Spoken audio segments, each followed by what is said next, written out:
vous écoutez RTL. 3 minutes pour comprendre.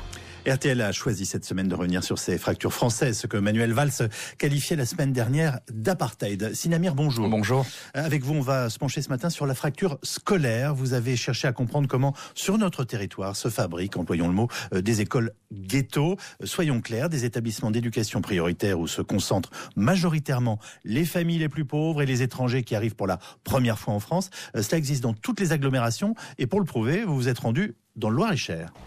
Oui, quartier nord de Blois, derrière la ligne de chemin de fer, comme on dit ici. En détail, d'un côté de la voie ferrée, le château royal et les pavés du centre-ville. De l'autre, cette ancienne ZUP Nord, un gros quart de la commune.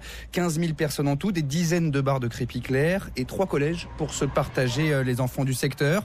Collège Rabelais, collège Michel Bégon et un trottoir plus loin, les grilles de Saint-Vincent-de-Brottier. Et d'abord, je voulais aller dans un autre collège. Ma mère, elle a préféré ici.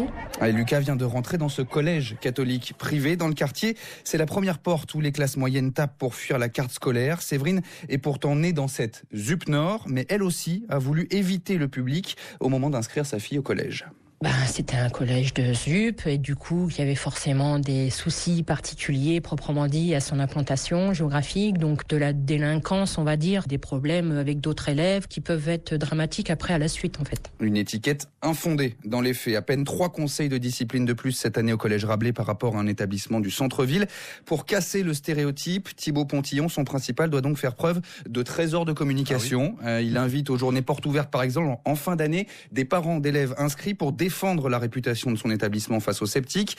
Conséquence de cette étiquette tenace, le collège d'éducation prioritaire Rabelais est aujourd'hui le dernier établissement de l'agglomération en termes de mixité sociale. Son principal, Thibaut Pontillon.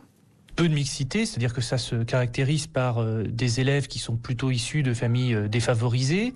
Pour les 3 quarts d'entre eux, ça nécessite effectivement de s'adapter. Alors le collège réussit sans doute moins bien qu'un collège de centre-ville, évidemment, mais... Pourquoi évidemment ?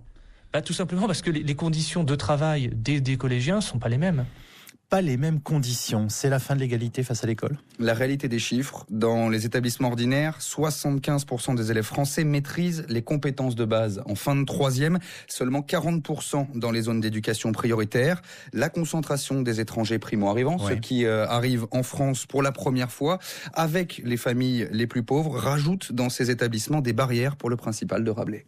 Dans un collège ordinaire, les familles vont aider les élèves, ils vont les encadrer, ils vont éventuellement leur apporter des éléments de culture. Ici, ils ont une culture qui est différente, qui n'est pas notre culture occidentale. Les liens qu'ils pourraient faire avec telle ou telle œuvre qu'ils auraient présentée en classe, ça va être beaucoup plus compliqué. Alors évidemment, c'est la question. Est-ce qu'il y a encore un moyen de rétablir, Sina, cette mixité sociale à l'école ? Forcément, on pense en premier aux logements sociaux en centre-ville, amener certaines familles défavorisées hors du circuit d'éducation prioritaire.